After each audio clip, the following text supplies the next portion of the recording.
It's 10 o'clock, and this is Fox 10 Talks. We have massive damage as we continue to get the images in from Globe. For those of you watching in other parts of the country or around the world here on Fox 10 Talks, the Globe Miami area is a little more than an hour's drive east of Phoenix, up into the mountains, kind of on the backside of the Superstition Mountains. Really a beautiful drive to get out there. But when the floods hit, this was Friday, as one of the most intense monsoon storms we have seen in years, really hammered both of these communities. Globe got the worst of it, that's for sure. And some of the images coming in give you a pretty good feel. Look at all those propane tanks. That was just one of the several stories we have been continuing to follow now for the last 4 days. And car after car swept away. Look at that truck right there, for example, just strewn about along the riverbed in that Globe area. So there's a focus now. You've got volunteers who have headed up there to do whatever they can. We have multiple organizations that are in town trying to help out, and it's just going to be a long, long slog to try to get just the basic cleanup done. So many of those vehicles still kind of sit in a wash somewhere, but the process of trying to get life back to normal is going to be a gargantuan effort. That's why it was so heartwarming yesterday.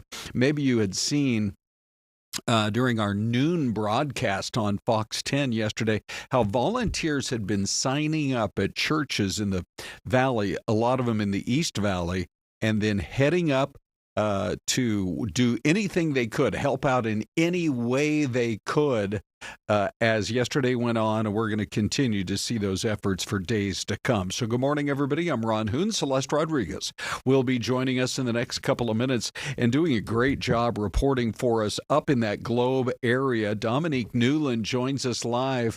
Dom, where are you now, and what have you been seeing today? Ron, good morning. Yeah, so we've been out in Globe all day, and we've just been seeing a lot of the cleanup efforts, which honestly have been very impressive. The town of Globe, they have done such a great job and quick job of getting things back to where they need to go and kind of back on top of where we're at right now. We're getting out of the car here as we just pulled up to this lot, and you're looking at about a dozen, maybe more cars. These have either been abandoned or washed up in the floodwaters when this city did receive just really some intense flooding on Friday of last week, going into the weekend as well. We've actually seen a few people come and check on their cars here or kind of see what's left. As you can see, just some are just completely destroyed, just filled with dirt and mud and debris, and some even smashed down as well. We were just outside of, oh yeah, we're live on Fox 10. Would you guys be your car? What's your name? George Rivas. George, which one was your car? Oh, that one right there, that what used to be a Blazer. Oh, what, this black one right here? Yes, ma'am. Wow. And how did you part ways, like how did this, all the situation, how did this come about for it to end up here? So it was parked down by the 60 Motors by the parking lot for the city while I was at work. What day was this? I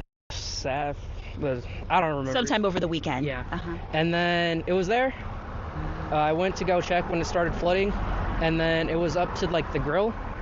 Thought it was gonna be there when I went back, and then I left and it wasn't there. And then now it's here. So what went through your mind seeing your car here? Well, I'm just happy that nobody was like in the car. Yeah. So, but I mean, it's a car. It can be replaced at the end of the day. Like, yeah, it's heartbreaking that it's here, but unfortunately, like. Yeah. What are you gonna do now for as far as transportation? What's next for you? I don't know. Yeah. Figure it out. Yeah, I'll just wing it. Yeah. Well, I love your mood right now. It could be worse, you know. Yeah. I mean, there's already people dead, but like at the end of the day, it could be worse. So. Absolutely. All right. Well, best of luck to you. Thank you. Okay. Thanks so much, George. So yeah, George, just one of many drivers who may find their cars, abandoned here. A crazy story, but you just heard from him. He said it's just a car, and he really put that into such a great perspective because these floodings were deadly. People lost family members. So to lose your car, it really is just kind of a small factor out of all, how big and how scary all of this was, Ron. Yeah, no kidding. And so we're just looking on the other side of the fence. Kind of fortuitous that you just happen to run into him, but he's got the exact right perspective. Lives were lost on that fateful Friday night, and so, hey, you can replace a car. So, Dom, I wanted to ask you a little bit about your experience in the downtown area today. Your reporting, I thought, was so good because, yeah, I know businesses are hoping to get reopened, but there are still places in the downtown area that to me in your reports seem more like a ghost town. It did. It was very calm and it was very quiet. There was just one local business owner we saw, and he was kind of just sweeping the front of his business there. But yeah, a lot of these businesses, especially the ones that really had that extreme damage, they had their front windows blown out because the water, it was around 6 to 8 feet, I believe is what high. It started in the back, went up towards the buildings, blew out the windows because that water was so strong and powerful. They're not going to be opening anytime soon. But then we walked by and there were some coffee shops that were still open and okay. So I think, the owners that their businesses are all right, they can keep up to that day to day. But unfortunately with their neighbors, just a couple of doors down, that will take some time in order for them to be able to reopen shop. Yeah, no kidding. So a couple of years ago, my mom had said, living out there in East Mesa, you see all the signs, hey, here's the 60 this way to Globe. I said, I'd like to go up there and see Globe. And there are new restaurants and new shops that are opening in this historic downtown area. It is one of the most unique historic downtowns that we have anywhere in the state of Arizona. Some of these buildings more than a century old. So, Dom, have you had a chance to talk to people up there in terms of hoping to get life back to normal, trying to get businesses reopened? What are you hearing in that regard?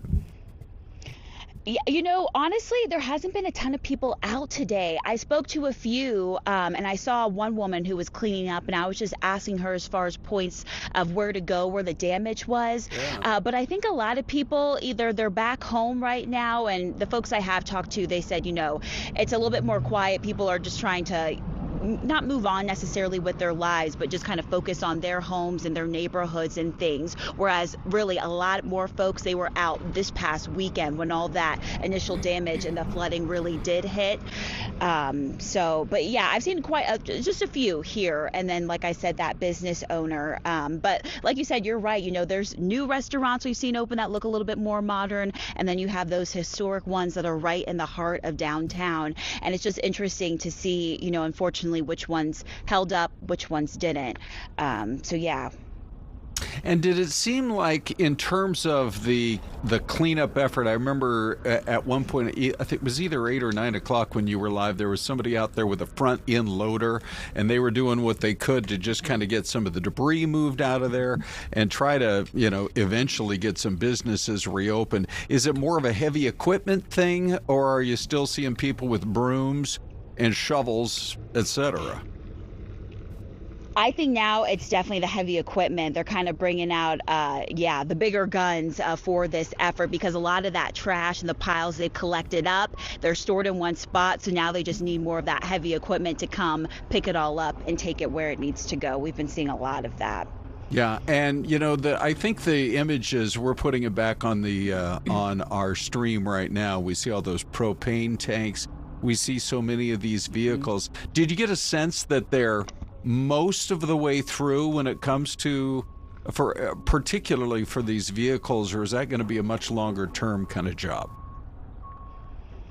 I think as far as these vehicles, it'll probably be a much longer term. I was even told one of the women on this lot, this is private property, so we weren't able to go on the other side, but I was talking to her, and she said this is kind of small compared to their other lot. It's a little bit closer to the mines here in Globe, where she says there's just a ton more cars, and they're trying to bring those cars here to this lot because they have a lot more space. So this is just kind of a small fleet of what they're working with, but there's much more and a lot more cars that they have collected so far, and they're just trying to find, the room for them, and with the ones that are in A-OK shape, reunite them with their owners.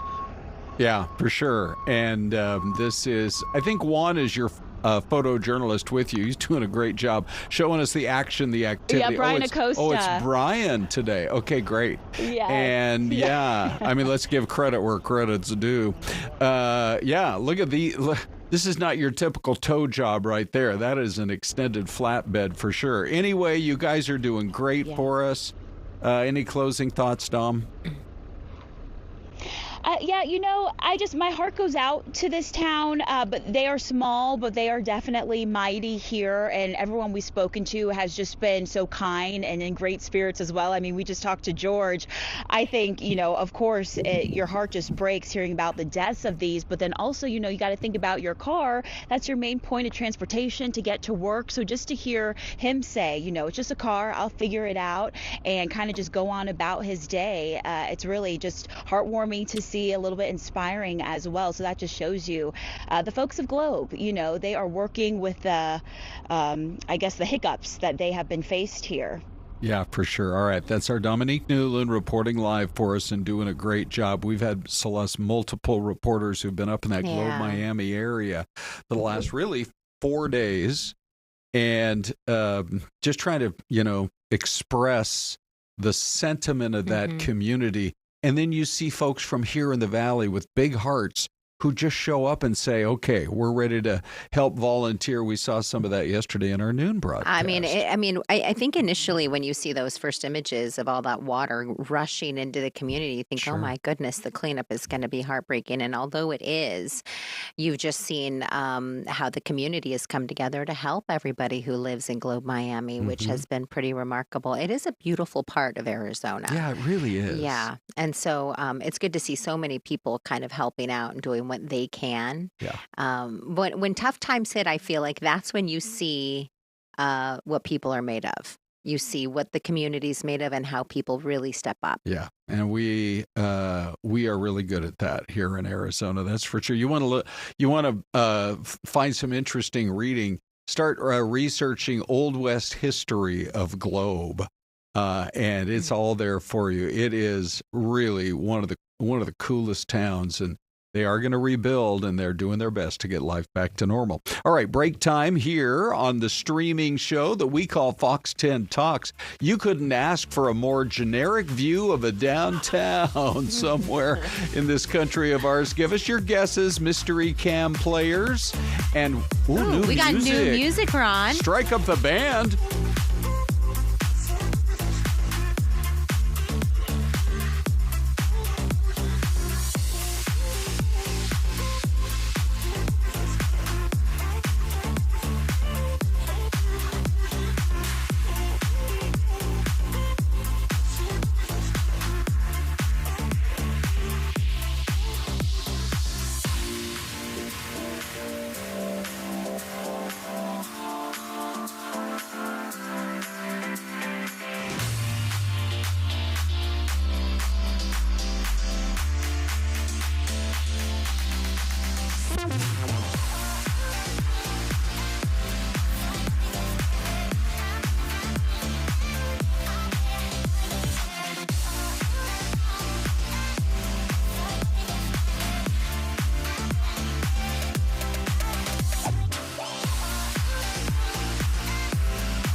Hey, everybody. Welcome back from a streaming show that started in a closet a little more than a year ago to now we've got like a couple of streaming studios here, Celeste. And we're still building more, Ron. And we are building more, and we just have unveiled the coolest new music for our commercial breaks, and you guys are chatting about it, too. Like, Lil Philosophy is like, wow. Well, I think it's interesting. So with all of you in the chat box, you're all like, wow, I'm digging the music, Charles Critole says. Yep. Charles, are you new to the feed? We love to welcome you if you are, or maybe you haven't chimed in very often. Celeste, I'm glad you mentioned that because it's really kind of been on my mind lately that we should welcome a bunch of our newest commentators. Yes. Please tell us where you're watching from. I mean, you might be 3 blocks right in downtown Phoenix from the Fox Studios. Yeah. Or you could be on the other side of the country. I was chatting with my daughter's husband is on a work trip to the UK. So that's your son-in-law. That's my son-in-law, Austin. Yeah. And he said, I want to wake up and watch Fox 10 News, but it's not on over here. And I said, just tell everybody about the YouTube stream. We're worldwide. On YouTube. Yeah, so great. But yes, across the world, in fact, Ron, we've had people in the Middle East. We have the Aviator. He's in Germany. Oh, yes, right. Yeah. He's in the military. Thank you for your service, by the way, to all of you out there. So we've got Mike Fernandez. He thinks it's, is it Tulsan? Or he thinks is that a play on Tucson? Now that's the new thing we're going to misspell Tucson. Tucson and Folsom. Maybe it's a combination. We have Kentucky from Miguel Fernandez Flores. We've got a Missouri as well from Halaquita. Mm-hmm. And I'm guessing Melinda. She was just Melinda. Yes. Now she really is just Melinda. She changed her handle. Oh, well, there you are. Okay. Yeah, so those are some pretty good guesses. And Brandon is in Kansas, and I do think we're in kind of the flatlands here. Yeah. So I'm trying to think about it. Did I see somebody I'm going to go Alabama. I was thinking Alabama, too. Yeah. So I'll go with Brandon because Brandon's got a lot of good guesses. He says Kansas. Is it Kansas? Is it Alabama? Is it somewhere else? Here's your answer, everybody. Here is your mystery camera. It is Chickasha, Oklahoma. Oh, for goodness sakes. That sounds like a cool name, actually. Yeah. Chickasha. Let's guess how it's actually pronounced. Chickasha? Chickasha? Or Chickasaw? Or Chickashaw? Oh, Chickashaw. Chickashaw. Chickashaw, Oklahoma. Yeah. By the way, Ron and I, as soon as the break took place, we were like, who came up with this music? Yes. This is great music, the break music. And Steph, amazing Stephanie, who's working behind the scenes, she says, I don't know, it was just in here. So that means the folks that were working the evenings yesterday, they go, we're getting a little creative. Yeah, they found a new orchestra hanging around downtown and said, come on in and play for us. Okay, so we did have a big story this morning that we just wanted to update you on because literally thousands of people were impacted by a full closure of all of the eastbound lanes of the Superstition. Count them up. 1, 2, 3, 4, 5, 6 lanes eastbound in that area right around Gilbert Road. And sadly, this did involve a fatality. And so it turned out that in the middle of the night, there was a driver who just plowed into the back of this looks like some kind of a tanker. You never know for sure what it is they're hauling, possibly refined petroleum products. It's still unclear because the driver seemed to be traveling at a very high rate of speed and just plowed right into the back of that car. And, well, you can see the airbags went off. And they did report a fatality. And when that's the case, then you have to look at the whole situation and say, well, there's investigative work that has to be done, and they're not going to be sped up. They're going to do thorough work in that regard. Unfortunate to see how it all ended up. But by the way, by about 8 o'clock this morning, the freeway did reopen. Now, Celeste, it was somewhat of a mystery about a week ago when the War Secretary. I'm so used to saying the Secretary of Defense, but the War Secretary, Pete Hegseth, called a meeting and said, I want the top commanders from around the world to attend this. We'll meet up at Quantico. And then finally this morning, in fact, at a pretty early hour, let me think, I think it was going on in our 5 a.m. hour. So somewhere around 8 a.m., they assembled at Quantico to get ready for the president. Yes. But Pete Hegseth was ready to go with his speech. Yes, he was. Yeah. And so we were rolling on it for you. It lasted quite a while, but we do have some highlights for you right here. Good morning and welcome to the War Department. Because the era of the Department of Defense is over. For too long, we have simply not done that. The military has been forced by foolish and reckless politicians to focus on the wrong things. In many ways, this speech is about fixing decades of decay. Some of it obvious, some of it hidden. Or as the chairman has put it, we are clearing out the debris, removing the distractions, clearing the way for leaders to be leaders. You might say we're ending the war on warriors. I heard someone wrote a book about that. For too long, we've promoted too many uniformed leaders for the wrong reasons, based on their race, based on gender quotas, based on historic so-called firsts. We've pretended that combat arms and non-combat arms are the same thing. We've weeded out so-called toxic leaders under the guise of double-blind psychology assessments, promoting risk-averse, go-along-to-get-along conformists instead. You name it, the department did it. Foolish and reckless political leaders set the wrong compass heading, and we lost our way. We became the woke department, but not anymore. This administration has done a great deal from day one to remove the social justice, politically correct, and toxic ideological garbage that had infected our department, to rip out the politics. No more identity months, DEI offices, dudes in dresses. No more climate change worship. No more division, distraction, or gender delusions. No more debris. As I've said before, and will say again, we are done with that. The new War Department golden rule is this: do unto your unit as you would have done unto your own child's unit. Would you want him serving with fat or unfit or undertrained troops? Or alongside people who can't meet basic standards? Or in a unit where standards were lowered so certain types of troops could make it in? In a unit where leaders were promoted for reasons other than merit, performance, and warfighting? The answer is not just no, it's hell no.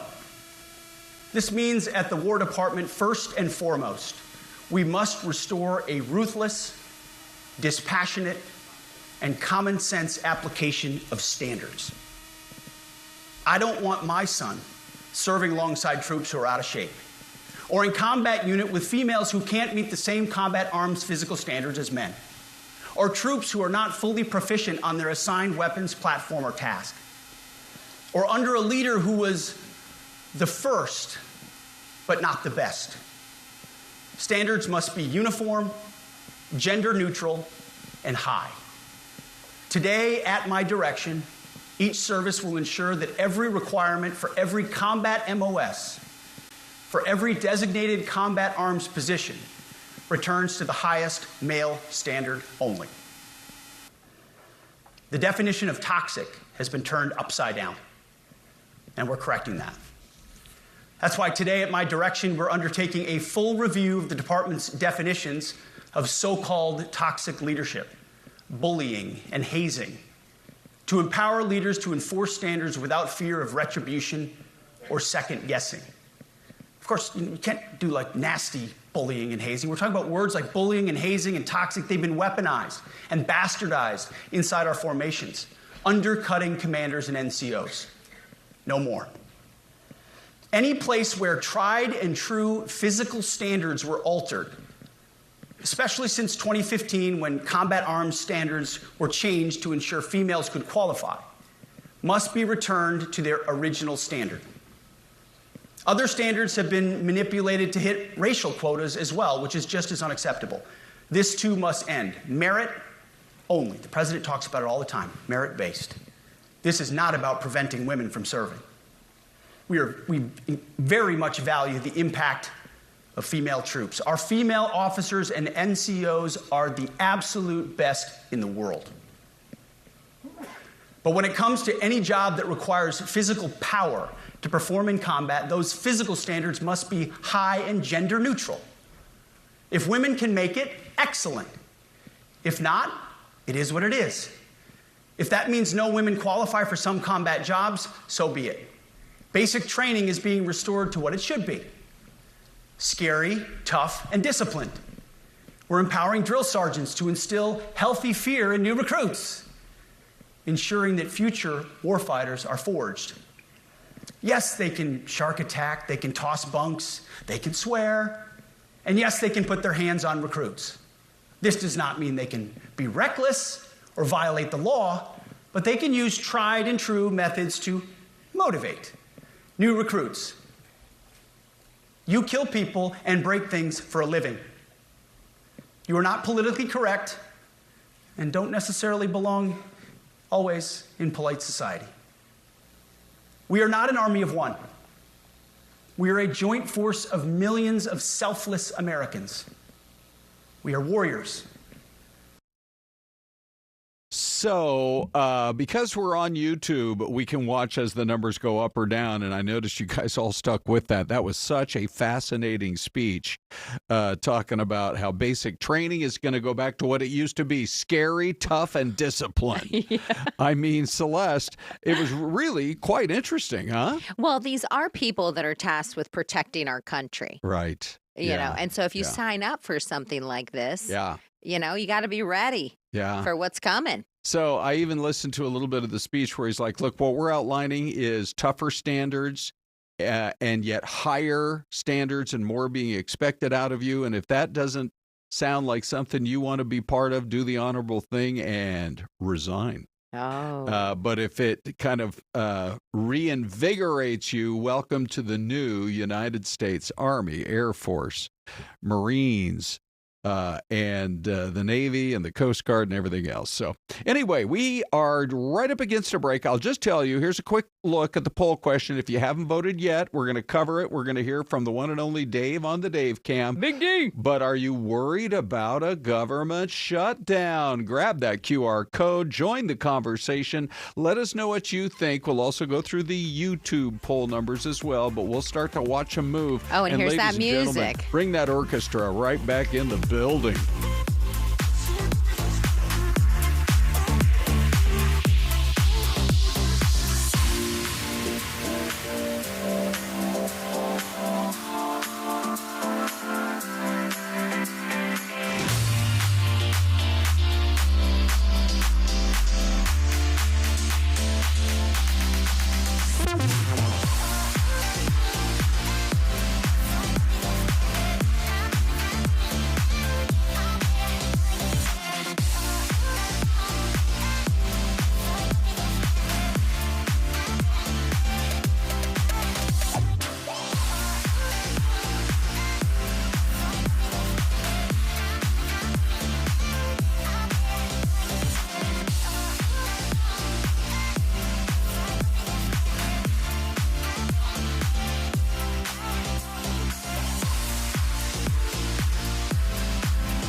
driving the bus, Ron. I love our new music. And so do all of you. Yeah, no in kidding. the chat. Love it. Oh, that's so Awesome. great. Okay. Yeah. We're putting That orchestra, Ron, they're putting in double. OT. They're getting paid OT. Yeah, they are. We're putting in some feelers to try to figure out where it came from because it's really good. We want it to stick around. Yeah. Okay, Celeste, poll Q. Here's what it looks like now. Oh, actually, these numbers did move around a little bit just over the course of the break. That's why we put that QR code up for you guys to vote. Give us your opinion. Are you worried about a government shutdown? 51% saying nope. As long as the airports stay open and my checks keep coming. 51%, which, by the way, especially for those Social Security checks that millions count on, it's direct deposit. Yes, but still, that was the best way to ask the question. 40% say, I am worried about it. Why do we have to keep going through this over and over? And then pushing 10% saying, I'm a little worried about it, but they do always seem to get it worked out. What are you seeing on... Why do they do that? They string us along. I know. And then, you know why? Because I think this is what they should do. Okay. And I think we wouldn't even have to deal with this anymore. Okay. They should say, look, you've got, you have to have something figured out 3 days before your deadline. Okay. You have to be working on something like a real deal. Or you lose vacation, you lose pay. Oh, yeah. We're going to furlough you. Correct. Actually, you're going to be furloughed. And guess what? You're going to lose your parking space. Yeah. And you guys can all come on the city buses. Thank from you. Wherever you live here in town. Or the metro. Or the metro. You can travel like the rest of the United States. Honestly, Celeste, you're really onto something. How's it looking on YouTube? Oh, stand by. We're going to, I need to call up the YouTube poll question. I think I see it on remote 6. Yeah. Okay, so here's the thing, Ron. Go right ahead. 515 votes on the YouTube. Wow. Okay, we've got almost a complete split here between nope, as long as airports stay open and my checks keep coming. And yes, why do we keep having to go through this over and over? Oh, okay. Let's pop it up. There it is. There we go. So it's pretty much split. Okay, 40. yeah. I just did a refresh. It's 44 to 46 Oh, there you go. on this. So, Okay. it's. I think people you just get tired of these lawmakers. Same They old. can't figure the thing out. And they think they're the most important people on the planet. Yeah. And this is like the biggest issue that's ever happened in the United States. Yeah. Sorry, but you guys drag us through this like 3 times a year, for goodness no sakes. kidding. Figure out a new system. Let's go to the man himself, Celeste. Big Dave. Dave on the Dave cam. I don't Is he know. What in is Flagstaff? happening to my cameras? Is I Dave- need Dave on the... I have a button here that says Dave. Is he in Flagstaff? Yeah. Maybe he's Okay. in Flagstaff. Hey, he's at the stadium. Oh, good. Okay. For a second there, I thought maybe you were hanging out at the stadium. I mean, the Cardinals will have another game before you know it. What are you seeing, D? Great comments on both sides as always. Mike Southworth from Sierra Vista says government shutdown is a consistent failure of our leaders to accomplish a basic function of their responsibility. It's embarrassing to watch politicians work for special interests rather than the best interests of our financial stability. Efren Starks in Tonopah says Democrats blame Republicans, Republicans blame Democrats. Just stop paying both until they stop fighting and actually go to work. And finally, Oatmeal Pancake EJ8KY says this shutdown is completely on Republicans. Also, the people who are not worried about this are those who lack empathy. They don't care about anyone else unless it affects them directly. Great comments. Keep them up, guys. We love hearing from you. Yeah, Okay. we do. Yeah, and you know what Dave does is he filters through both YouTube, which we get a lot of comments on YouTube, and on the QR version of the poll as well. So wherever you want to make your comments, we're always interested. And Dave is a very smart individual, intelligent. He works through those comments with great precision. Yeah, I've noticed he's smart too. Yeah, really smart. Okay, I don't know. I mean, he's so unassuming when you. Oh, brother, I'm trying to go to the Dave. Well, camp. he is in Phoenix. What is happening with our? By Dave the way, camp Ron, today? It's sabotaged. Big Dave. listen to this. So we have a few comments in the chat. This is pretty hilarious. Okay. And this was specifically somebody said we're talking about the lawmakers losing their parking space. Yeah. Somebody goes, "Not my parking space. Right. Not at that. That might wake him up, that's my for sure. goodness. Hey, we are going to go to Julie Estrada. She's been standing by for the last few minutes here. Very excited to chat with the folks. Look at her right there. Oh. Hold on, Julie. Now, she's live at Legoland, and who is your co-host today? Hi, good morning. This is Lego Mummy, of course. It's a very happy mummy.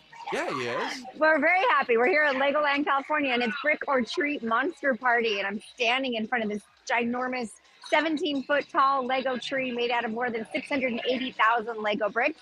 It's what greets our guests as soon as they walk in the park. Oh, my goodness. That is truly amazing. So what happens this time of year as we get into the Halloween month?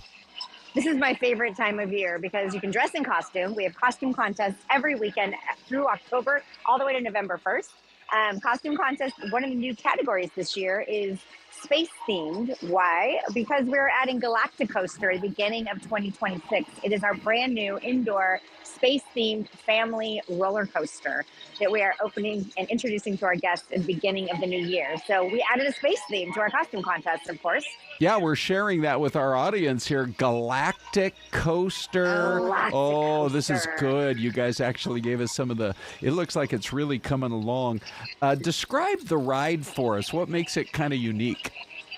It's unique because, Legoland is geared towards 2 to 12-year-olds, right? So we're designed to be a family's first theme park experience. And Galacticoaster is designed to be like one of their first roller coasters. We call all of our roller coasters pink knuckle. They're not so tight where you're squeezing so tight your knuckles turn white. It's just enough to entice and excite our children and our families coming here. But this one is going to incorporate Lego DNA from past, present, and future. And the moment you enter the ride queue is when the experience begins. There's animatronics, there's technology. You're actually customizing your own ride vehicle, which we'll tell you more about in the next coming months.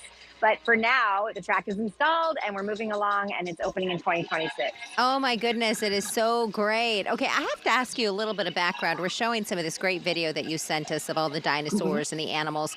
How many master builders do you guys have who work there at Legoland who put together all of these different structures? Well, there are 3 different Legoland parks across the United States in New York, California, and Florida. And across them, we have about 40 master model builders that design and build and maintain all these models within the park. We have more than 30,000 models throughout the park, created out of more than 50 million Lego bricks. And we have all you're looking at now is the city of San Diego, which is totally replicated out of Lego bricks. So if you haven't seen San Diego and you want to see it within 15 minutes, walk through Miniland and you can see all the highlights. We have Lego Ferrari Build and Race. That's what you're seeing now as well. Isn't it amazing? I think that Lego is one of those companies that transcends generations. You have obviously the Legos for little kids, the beginner ones, but you all have those great architecture Lego kits as well. And it's just amazing to see how the company has been able to transform and build and connect with people of all ages. It really is, and it's great because Lego is the #1 toy brand in the world. Merlin Entertainment is the second largest attractions operator in the world. So you bring us together, and we're really bringing unique things and creative ideas for kids to build with. Lego, fun fact, Legos is not a word. Lego, because it's the contraction of Legot, which is 2 Danish words meaning play well. So you correct anyone who says Legos these days. Oh, wow. You can't That's say so it. great. Legot. You know, my wife Yes. Renee and I, we took the grandkids over there a couple of years ago. We got on the mailing list. I feel like I'm always getting an email about this special deal, that special deal. What are the specials that you have going on? By the way, it is fall break over here in Arizona. What are the specials you guys are doing now? It's a little cooler over here in San Diego, not going to lie. It's beautiful today in the 70s, nice ocean breeze. We're only a mile away from the ocean. So it's a great multi-day destination. So if you're coming from Arizona, come stay at the hotels. We have Legoland Hotel, Casa Hotel. If you get 2 nights, you get the 3rd night free right now. If you buy an adult ticket, you get a child's ticket free. If you get an annual pass for 2026, you get the rest of 2025 for free, and all of 2026 you can come back for Galactic Coaster. So there's a lot of specials, and when you book online, that's the best way to go. Julie, you're our favorite guest the whole day here. Absolutely. On Fox 10 Talks. You and your mommy, your co-host, is the happiest mommy we've ever seen. I have the coolest co-host. You can meet all of the very important monsters when you come out for Brick or Treat. There you go. Talk about one a of my guy trying favorites. to steal the show. No kidding. I'm like, I want to focus here on what Julie has Come to say. on. But anyway, okay, great. We'll check in with you in a year when the coaster opens up. Celeste, the story coming in from, I guess, Nashville, Yeah. that Keith Urban and Nicole Kidman are breaking up. I think that was pretty shocking to a lot of people. Oh, my goodness. Belle's welcome. Yeah, Bella joins as well. But I think it is very shocking. I think they were like the power couple that stayed together when other couples were breaking up. So we asked Bella, we said, you can be our own personal version of TMZ. Dig Yes. into this and get us the details as to what the whole backstory really is. What have you found out? Yeah, well, just like you guys said, pretty sad. After nearly 20 years of marriage, Keith and Nicole have separated. Okay. It's not clear if they're going to get a divorce or not, but right now, sources have confirmed that they have separated after nearly 20 years of marriage. Other sources say that Nicole did not want to split up and she tried to save their relationship, but that the stars have been living apart since the beginning of summer. Wow. Yeah, so That's quite a long time, actually. quite a long time. Right. The very last time that they were seen together was at the FIFA Club World Cup of 2025.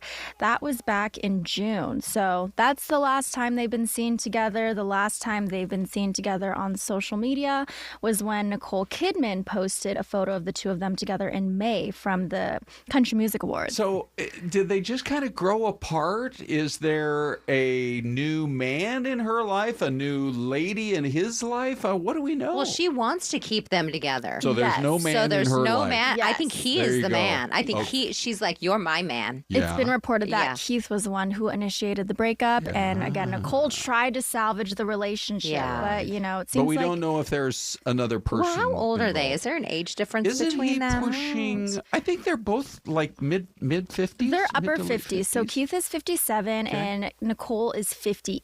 Okay. Oh, kind of a yes. May-December romance. Yeah, yeah. And it's really That's me and sad. Gary, May, December. I'm a December, Gary's a May. Yeah. But, It's a heartbreaker. It is It's a too heartbreaker. bad, It's really right? actually quite sad because she wants to try to keep them together. Yes. Right. It feels like when you go 20 years, I don't know, what's the cutoff? After like 14 years, you ought to be able to make it the whole way.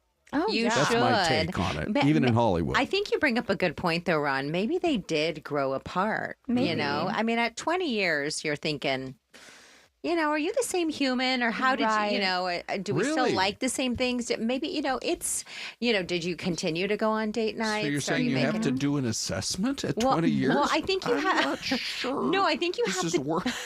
I think you have to do an assessment when things seem sour. Oh, okay. Yeah. Yeah, for I sure. do And think. you have to go back to dating. Yes, and I think something that could have contributed to their. Oh, are we counting down? Do we gotta go? More on this after the Okay, break. okay.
Oh, yeah.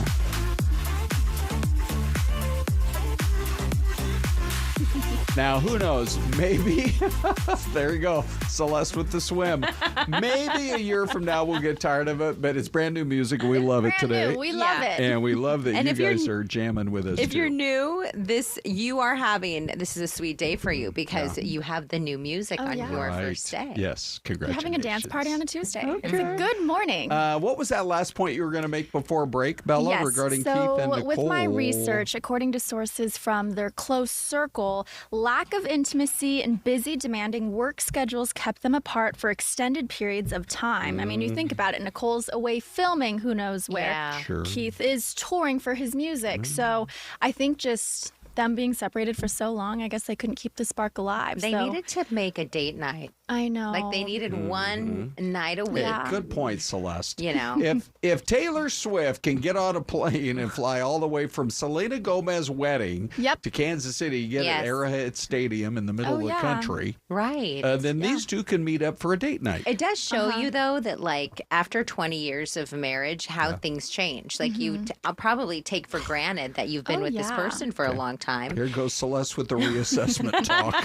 Yeah. So Keith is in Nashville, and Nicole is watching their two younger daughters. Oh, well, there you go. Yeah. All right, let's Sad. talk about Costa Rica because Hard turn. if you were going to move anywhere, would you move to Costa Rica? There is a story today that we're going to chat with you guys about. Okay. More Americans are looking to head south with what is being called the Plan B passport. Now, experts say Americans have become interested in a secondary citizenship in much less expensive Latin American countries. I mean, look at the cost of housing. Or even the cost of rent in this country. It's out of control. According to Business Insider, there's been a more than 600% increase in U.S. citizens applying for a residency in Costa Rica. They say that the lifestyle opportunities there, now it's going to be a little more laid back. You're probably not going to have a Starbucks on every corner. You're not going to have a Fry's or a Bash's or a Safeway. But you'll have some Costa Rican coffee. You sure will. Yeah. Can A you coconut. imagine, Bells? Probably I would grow your love own that. coffee beans. Next thing you know, Yeah. you're like Don Juan. So it got us talking about if you were going to live anywhere besides this great country of ours, the USA. And by the way, Charles did jump in and say, I live in Phoenix, Arizona. I'm not moving anywhere. Yes. Now, of course, Welcome. that's our first option. We are going to Yeah, just let us stay know in the here. chat where you'd like to live. Yeah. But if there were to be somewhere else, and so, ladies, I'm just going to pop up. I do not know your answers, but I do know that we have some graphics here. So let me just pop them up and see what we. Oh, this looks nice. Celeste. No, That's me. This is Bells. That's Bella. But Ron, thank you. Okay, Celeste. I take that actually. Let's start with Belle since we have hers up. Yeah, but I will say that's like one of the nicest compliments you've ever my given goodness. me. Really? Yes.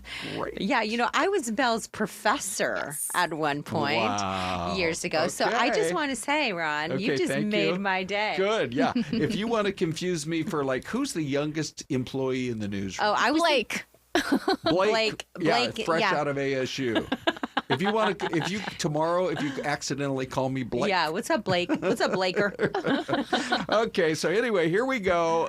Bella, where in the heck is this? Yes, so that photo is in Madrid, Spain. Really? And if I had to live somewhere else, a different country, immediately I would move to Spain. Really? Tell us Yes. why. Well, I love Spain because they really emphasize resting and just family time and culture. I love those things. When I visited there, the whole town of Madrid, every single day, shut down for a couple of hours in the afternoon because the whole entire town took a siesta. So you take a nap and then you wake up and then you go get dinner and sangria with your friends and family. It was so laid back, and I could tell everyone there was so much happier because no one put this big emphasis on working until you're dead. It was really nice.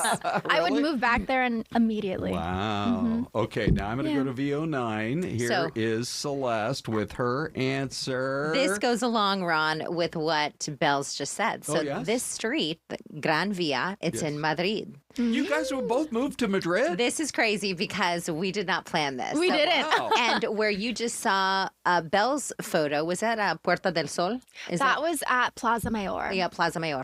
Okay, so this is the Gran Via. This is a video that I took. We were there in March with my daughter. Is And that a large street? It is, I don't actually. claim to be, truly bilingual, but okay, take it away. So it has some of the oldest architecture on the Gran Via, and it beautiful. has great restaurants, healthy restaurants. Madrid is the most Spanish city in the entire country. You know, Barcelona is more European, Madrid is more Spanish. And between 1910 and 1931, that's when construction really started to work. Oh, there's Big D. Yeah. Maybe he wants to move to Madrid too. Did you notice what I was looking like? Oh, I'm daydreaming of living in Spain. You guys make it sound so great. They have all the shopping I'm gonna right punch in there. up VO9. Okay, ready? Here we go. Okay, let's go. VO9. And then the one thing on this very day of the video that you're looking at, Looks cold. They had one of the largest. Sounds wild, and Ron, this is right up your alley. Okay. The largest St. Patrick's Day parade Really? that I have ever seen, and it was interesting. Wow. It was and it was That's right so in the cool. streets, and so they Okay. shut the street down, but they cleaned it up so fast. So they had these street sweepers right behind the parade. Okay. And the road was open like that. Okay, so I'm going to instruct you guys to move to. In fact, I'll show you the picture. You can guess where I am. Where would you think I'm going to that say is? Switzerland. Scotland. I have a Scotland or Switzerland? a Switzerland. Okay. Celeste, you are right on it.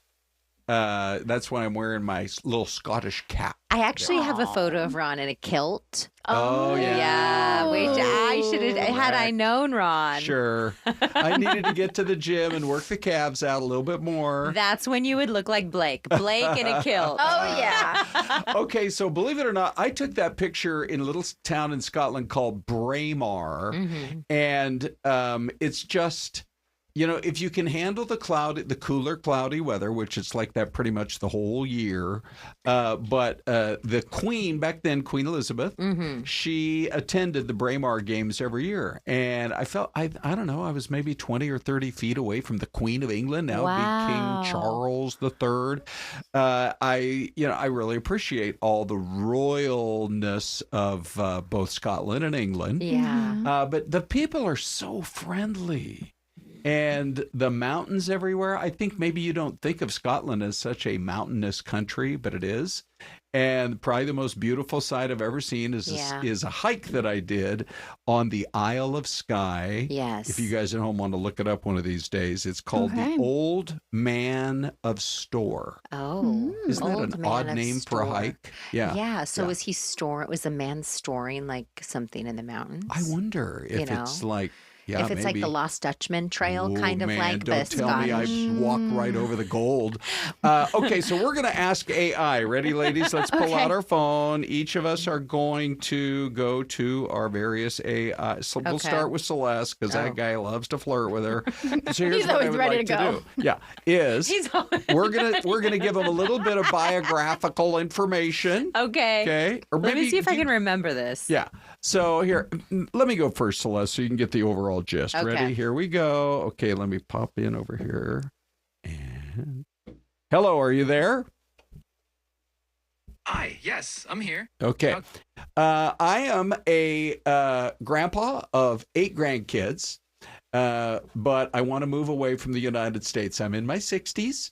And I would love to know what are a couple of countries that I could move to that are kind of kid-friendly so the grandkids would want to come visit me. That's not too much of an expensive city. Take it away. That sounds exciting. Some great options could be Portugal, Lisbon, and Porto are not only affordable, but also have a warm, family-friendly vibe. Portugal is known for its welcoming people and beautiful scenery. 2, Spain. Cities like Valencia or Seville offer a mix of rich Sevilla. culture, beautiful beaches, and are generally affordable. Spain is also great for family visits with lots of activities for kids. 3, Costa Rica. If you're open to Central America, Costa Rica is known for its safety, natural beauty, and affordable cost of living. Well, that is amazing because Costa That is Rica was the cool. prompt for this whole story. Yes. Okay, who wants to go next, Bella or Celeste? Go ahead, Bells. Okay, Bells, Okay. here we go. What is the question we're asking? You're going to give a little bit of biographical information, tell them a little bit Okay. about you, and then where outside the U.S. would be a good place for you to live. Okay, here we go. Let's see. Okay. Hello, I am a woman in her mid-20s, unmarried, no kids. If I wanted to move to a different country outside of the United States, where should I move?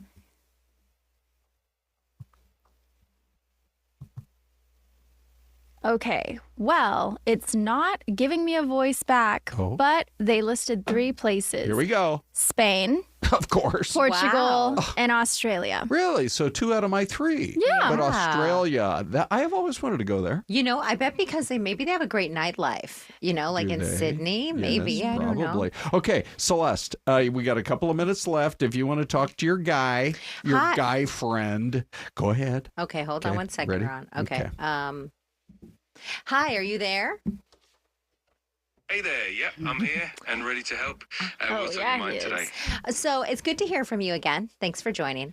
I am a mother of 3, happily married, and I'm hoping to move outside of the United States. So what would be a great city to move to? That sounds exciting. We could There are Spain so and many. Portugal. Oh, wait. Ron, Oh, no. Did I interrupt him? I was trying to whisper. Okay, ask again. Go, tell him to take it away. Go. Okay, go on. Continue, please. Yeah. No worries at all. There are definitely some amazing cities around the world that could be great for families. Some popular choices include Lisbon in Portugal, Barcelona in Spain, or even Melbourne in Australia. It kind of depends on what you're looking for, like climate, culture, and lifestyle. So I'm looking for culture and great food. I'm kind of a foodie. Perfect. In that case, cities like Lisbon and Barcelona are definitely fantastic for foodies. You could also consider cities like Tokyo, which has an amazing culinary scene, or even Paris, which is a classic foodie destination. It really depends on the vibe you're going for. Well, it sounds to me like there's a lot of love in the AI world for Lisbon and Madrid. I know. How about that? I think Madrid is just so fun. Okay. It's Yeah, it is magical. really. Yeah. We should all go sometime. Let's take the Okay. show to Madrid. Show on the Yes. road. Yes. Yeah, well, all Zip we got to trip. do is ask Big D. Who Let's- knows? Maybe Ty and Anita have their own ideas too. But we got to take a break right now and unveil once again our super cool new music. And we'll be back with Ty and Anita in 2 minutes.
Anita just got an injury. Are you all right?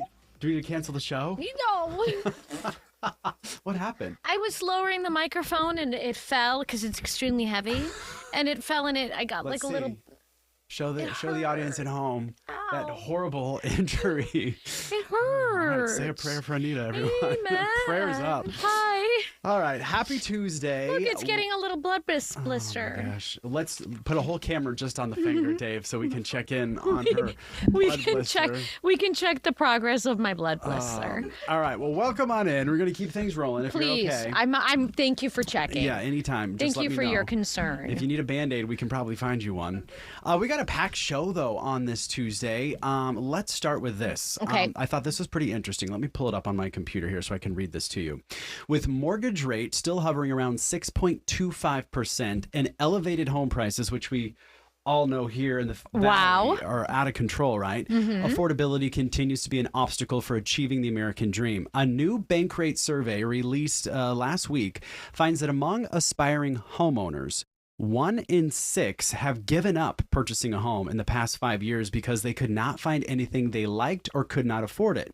Notably, 3 in 10% aspiring homeowners said that the price of a home in their area was the most important issue when deciding whether or not to purchase a home. So essentially, they're quitting the American dream, is what it sounds like. Because the American dream, dating as far back as we can remember, we've always talked about, is owning a home. You maybe owning a car, having that good job, and then working towards retirement. So we want to bring in Bankrate's financial analyst, Stephen Cates, joining us live this morning. Mr. Cates, good morning. Hello, good morning. Good morning. How are you? We're doing great. Thank you for taking the time to talk to us this morning. And I just found this survey kind of pretty interesting because, I mean, we keep talking about these interest rates and they came down to 6%? What was it? Is that what I read? Not too long ago? Yes. We were over 7 back in January, and they've been trickling down since. They got down as low as just about 6.15 and have jumped back up just a little bit. So let's talk about this. We keep talking about the potential for the Fed to drop these rates even more. I know you don't have a crystal ball, but you're kind of in touch with things that are happening. Do you think that is something that could potentially happen soon? Soon, no. Eventually, yes. Oh. So the rates will come down over time. They're probably never going to get back to as low as they were back during the pandemic when we had mortgage rates in the 2.5% to 3% range. That was an aberration, and honestly, people should not expect that will happen again. But we can certainly expect mortgage rates to come down below 6 in time. And that's the question, is over what time period? That is going to be harder to determine. Can we talk about that 2.5%, 3%? Because we own a home, my husband and I, we refied, and we're not moving out of our home because we have a really good rate. And so we're fortunate to have that. Of course, everybody wants to move up, move around a little bit. What brought it down that low? And as you mentioned, that was so, I guess, historically low that we probably won't see that again. Why won't it dip back down to that? So there was a couple of reasons. One, rates were low to start with, and entering the pandemic, that was a massive economic crisis. And so the Federal Reserve took interest rates very low. There was a lot of economic sort of tumult going on. We had a lot of issues, as all of you can probably remember. And so borrowing rates were very low. That was to try to incentivize the economy to recover. And the mortgage-backed securities, which are basically bundled mortgages bought by banks and turned into investments, those are being purchased by the Federal Reserve, which was artificially lowering mortgage rates. Oh. And that's something that honestly will probably not happen again. It created a lot of the situation that we're in today with the housing market, where we have this lock-in effect. People are not feeling comfortable moving. They have these amazing mortgage rates, and they don't want to leave them for higher priced homes with higher mortgage rates. Mr. Cates, I was just going to kind of mention that because that's so true. I mean, I sometimes like to just play around on Zillow, and you can put in, the whole little thing, and you can estimate how much a monthly bill would be, your mortgage with everything rolled in. And it's so kind of crazy if you just slash it in half and say we were back in that pandemic era and put that 3% in, to watch how far that mortgage drops. I mean, it's just kind of crazy. It's at that point, it's affordable. Yeah. And then I hear, especially in the Phoenix metro area, really, I would say valley-wide and even and past that, we have grown so much. We have watched our housing values maybe.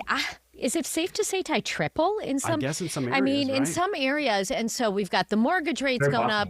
You know, we've got the housing numbers going up. Michael Lewis had a question for you, saying, "What is considered a normal interest rate?" So 6. I was somewhat impressed it went down to 6 from where it was. What do you consider normal?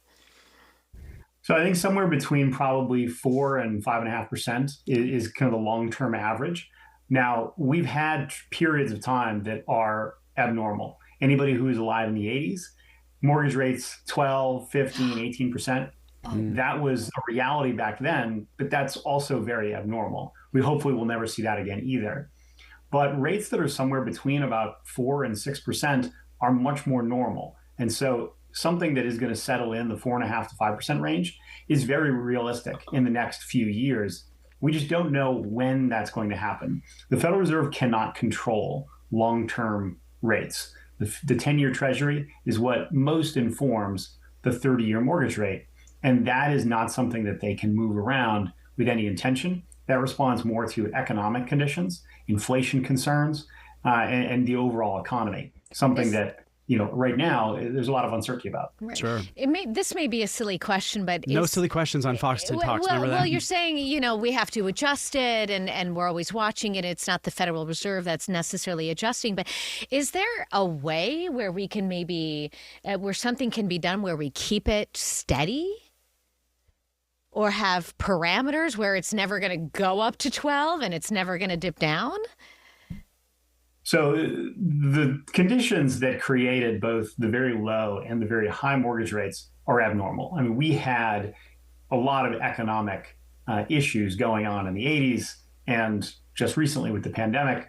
Can't say that that was in any way a normal environment where we essentially shut down the economy about 5 years ago.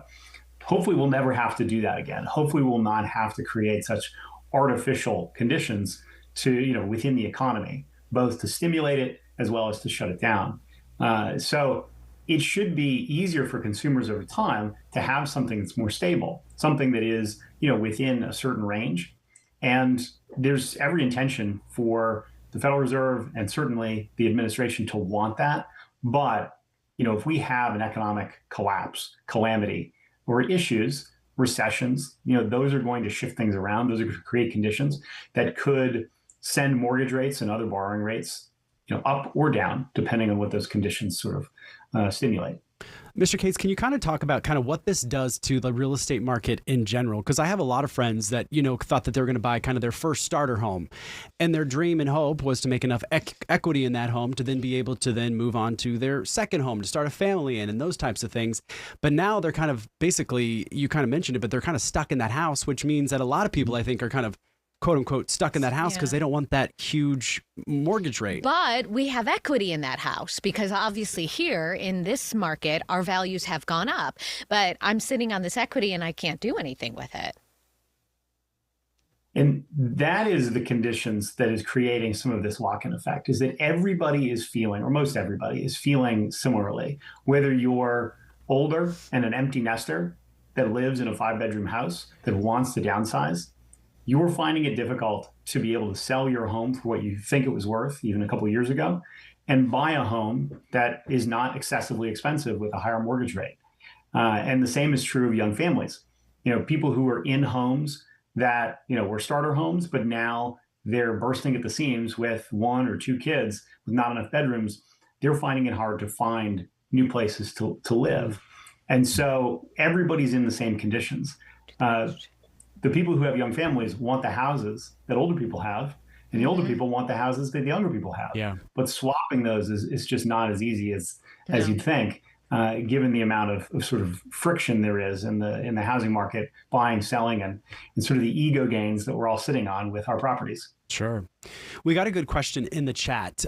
This comes from Sherry Nevada Pup. She's asking about a reverse mortgage and if this is a good idea for a 69-year-old who owes $90K on a $30,000 home. Can you first of all, $300,000 home.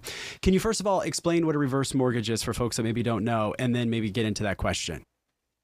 Sure. So a reverse mortgage is essentially, instead of paying the bank payments to slowly build equity in your home, you're utilizing the equity that you have in your home to receive money back from the bank as they slowly essentially take it over from you. So you're using your home as a little bit of a piggy bank to start to siphon money out of that and the equity that you have it to use as cash flow. Reverse mortgages are tricky because the biggest asset that you have for most people is their home. And so using that for income can be useful, but it can also be tricky in that if you intend to pass on that asset or to your heirs, or if you want to continue to live there past the usefulness of that property, then that's going to be really difficult because you have now made this commitment to basically give the property away to the actual institution that's funding you the money. So you really need to, and I would highly suggest to this person, you need to do your due diligence. Figure out what are the terms of this arrangement? How much money would you receive? What are the commitments you need to make on the property, your ability to stay in it, how much money you'd receive, and under what stipulations? If you need to, talk to a financial advisor, talk to an attorney, but get your ducks in a row because you don't want to go into this without understanding exactly what this means for you in every circumstance. Good health, bad health. If you live to 120, what does this mean? Sure. What are the conditions that this is going to work out well or poorly for you? So you have at least an understanding of how much money you're going to make and how much value that could be for you. We have 1 minute and I have a hard break. Quick question from Priscilla. First-time home buyer, is it easier buying land / a trailer, eventually building a house, or buying a house on land already built? Well, I think that, looking into material costs, building costs, what you can ultimately do potentially for yourself, that's going to be some important conditions around that. I don't know the cost of land in the Phoenix area or what you could build and at what cost, but figuring out those options is simply going to be one of the ways that you can sort of decide what might be the better choice, whether it's to buy an existing home, a new home, or try to build one. One thing that's interesting is that new homes today are cheaper on average than buying an existing home. And a lot of that is because some of the new homes that have been built by some of the big home builders. Mr. Cates, can I pause you right there? We got to take a hard break. Can we talk to you in 2 minutes? Stay with us. Perfect. Great job, Steven. No, you're doing perfect. So we'll...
All right, welcome back. We've been having a great conversation here this morning with Mr. Cates. I apologize that we had to cut you off. Sorry we have about that. hard break. Kind of my last question, and again, we mentioned at the top, but I know you don't have a crystal ball, but I was talking to a real estate agent friend, and he was saying a lot of his clients are kind of buying the home and kind of hoping and praying and keeping their fingers crossed that those interest rates will come down so then they're able to refinance.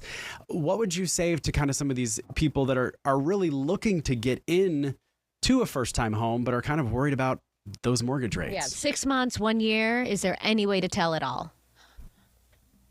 Come on, Honestly, give us good news. There is not any way to tell. We can make our best guesses as to what mortgage rates might be in the future, but there's no way to know. We can look back to last September as a good example of how much things can go against our expectations. The Federal Reserve dropped interest rates a full percentage point from September through December over the course of 3 meetings, and mortgage rates went up by a full percent.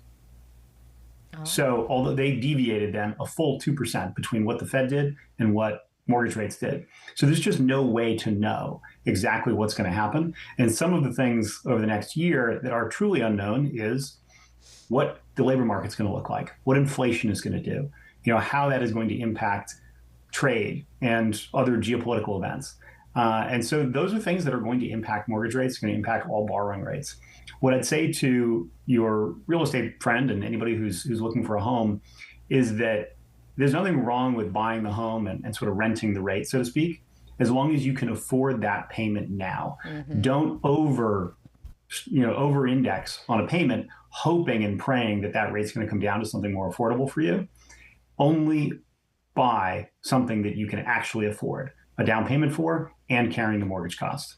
Mr. Cates, we have you on retainer, and we'll call you as soon as those rates go down again, because we're going to want to continue to talk about this. Thank you. Happy to do it. Great info. Really appreciate it. Great stuff. Yeah. All right, we're going to switch to our next guest that's joining us here in studio this morning. This is Dr. Justin Famoso. He is a radiologist oncologist over at the Arizona Center for Cancer Care. And we're talking about this because this is the last day of Prostate Cancer Awareness Month.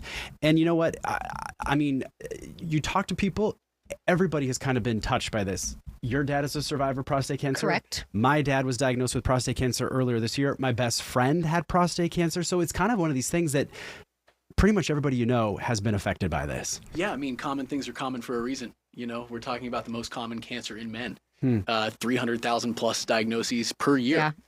So it's really important that we have Prostate Cancer Awareness Month to spread awareness and catch the disease early so it's curable. Yeah. Okay, so I'm married. I have a husband and a dad, and you guys might attest to this, but it's a little tougher to get the guys into the doctor's office for their exams. I feel like maybe because women are more of the caretaker, they make the appointments, they take the kids in, they make sure that they go, but sometimes it's hard to get the guys in there. Is that at all? Do we look at that as far as the numbers? Because 300,000, I'm looking at the same number, 300,000 new prostate cancer cases in the U.S.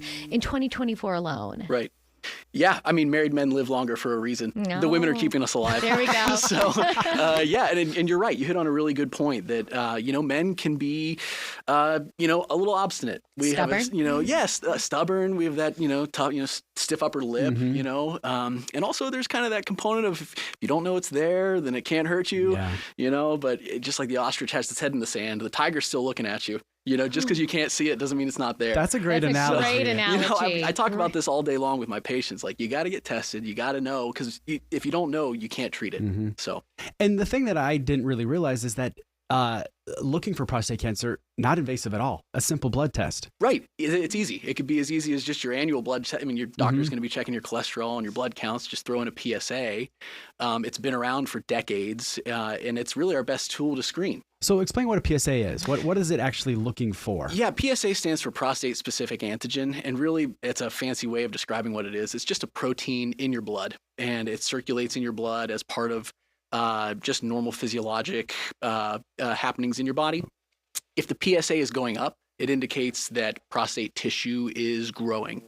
It doesn't necessarily mean you have cancer, But if it's going up quickly or if it goes above a certain threshold, it could suggest there's underlying cancer. Can you give us some examples of those numbers? Because I remember talking about those with my dad. I don't remember what his numbers were specifically, but every time he would go in for a blood test and they were watching, they would see the numbers. So for those who are watching from home and maybe have gotten some numbers, or obviously you're not giving them medical advice, but what's normal, what's elevated, Sure.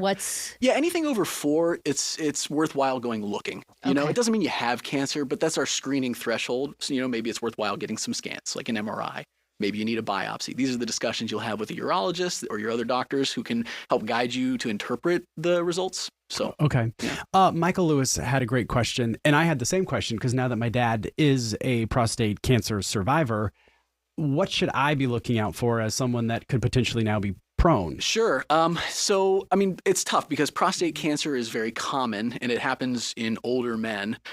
So if your dad was diagnosed, you know, before age 60 or certainly before age 55 or 50, then you should probably be getting screened around 40 or 45. Okay. Is it genetic? It can be. Yeah, it can be. And actually, the more we look, the more genes we find might be associated with it. So, you know, that famous BRCA gene that Angelina Jolie had, that was it's a breast cancer gene, or at least that's what we thought, but it also pertains to men's prostate cancer risk. So things that run in our families that we didn't always associate with prostate cancer are now turning out to be genetic related. So it might be worth getting screened if you have family members with prostate cancer. And then you mentioned, is that a yearly thing, or because I'm more prone, would I need to make sure I go maybe twice a year to my doctor, or what is it? Once a year should be fine. Okay. And honestly, a lot of the societies will recommend every other year. It just depends on your threshold of risk. You know, if you do have a genetic predisposition, then yearly would probably be, you know, better. Fine. Okay. But yeah, it's all tailored to the individual now, which is cool.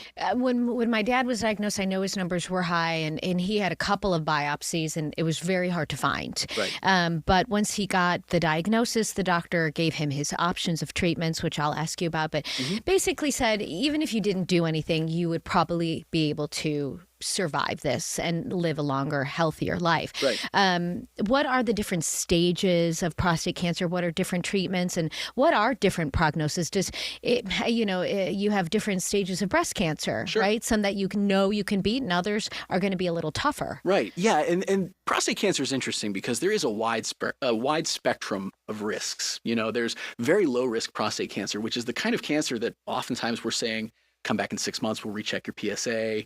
You know, maybe we'll repeat a biopsy in a couple of years, just survey. You know, that's the very low You don't have risk. to do anything. Correct. That's the stuff like something else is going to get you. Prostate cancer is not going to hurt you, probably. But then there's also the other side of the spectrum where there's very high risk prostate cancer, which honestly can spread like wildfire and you don't know you have it. So there's this wide spectrum of risk while all still being possibly stage 1, meaning the cancer is still within the prostate.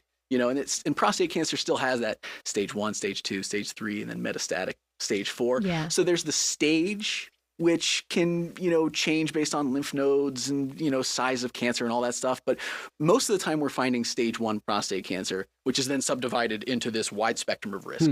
So, yeah.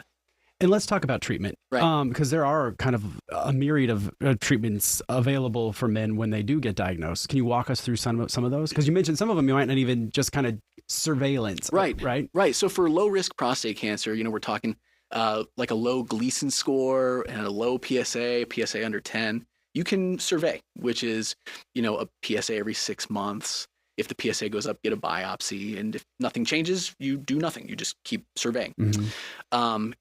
Alternatively, if you have to have active therapy, that's... Can I interrupt you real quick? Go ahead. So let's say you are like a 1. Would there be any physical issues that you might have because you are, quote unquote, living with prostate cancer? I was going to ask that because women, you'll see a lump, right? You might catch a lump in your breast.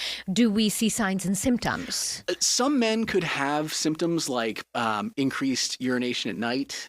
You could have possibly blood in the urine, or, you know, stopping and starting, not to sound like a Flomax commercial, but that's the type of stuff that we're looking for. The problem is that stuff's very common. You get older, and as prostate tissue enlarges throughout your life, you have those symptoms. So it doesn't necessarily mean you have cancer. I would say the majority of prostate cancer patients are diagnosed incidentally just with an elevated PSA. Okay. Wow. Yeah. All right. So I didn't mean to interrupt you. Yeah, let's keep going with the other treatments available, or treatments and maybe even surgery. Sure. Yeah. If you look at the gold standards, so like the standards of care for prostate cancer treatment, it's either surgery or radiation. And there have been randomized trials comparing surgery and radiation, and the cure rates are the same. So the good news is there's no wrong decision. So when it comes time to actually treat your prostate cancer, it's a discussion with your doctors, and really it's a personal preference. It's your body, and you get the opportunity to make your own choice. So you weigh the risks and benefits of each treatment. There are risks and benefits to each treatment, and you can decide for yourself between those two things, surgery or radiation. Do you think talking about it has made a difference? Do you think that we're really trying to get that message out, taking a whole entire month and promoting that awareness? Are we seeing more men saying, okay, I better look into this? Yeah, I think we're finding more prostate cancers. People are getting screened more. In the mid 2000s, so like 2012, some national guidelines changed, which recommended against screening for prostate cancer. And the thought at the time was that we are overtreating what could otherwise be a benign-ish disease. Okay. Like these patients probably just need observed. You don't need to treat them. Therefore, you don't need to screen them.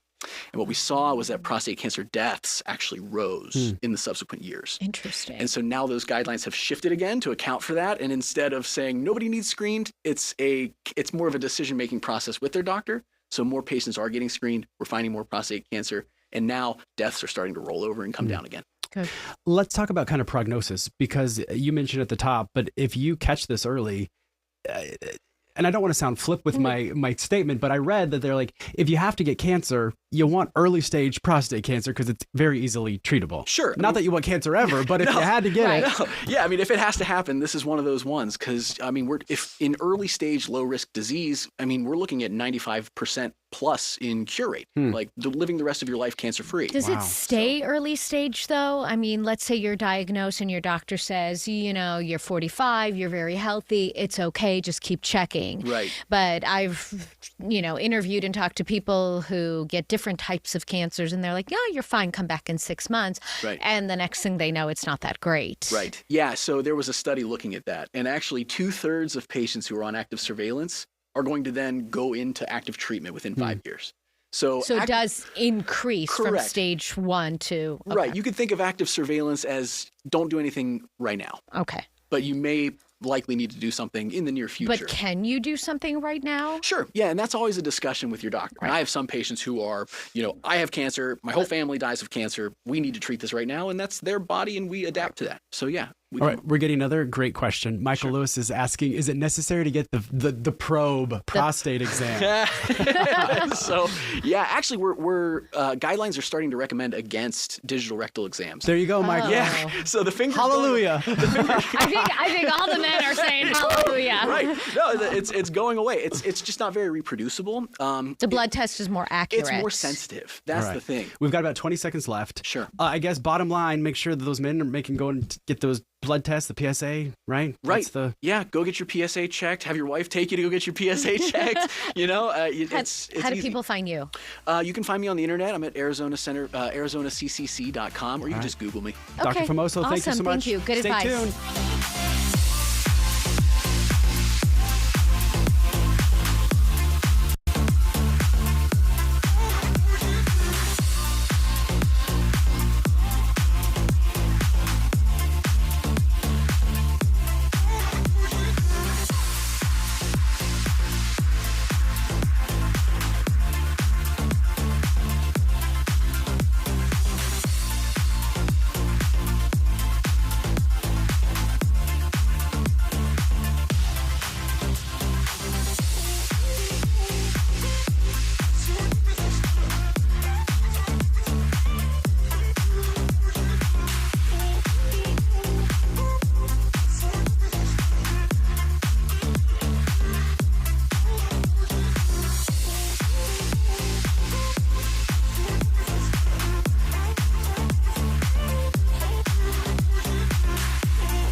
I almost don't even want to interrupt the new Fox 10 orchestra.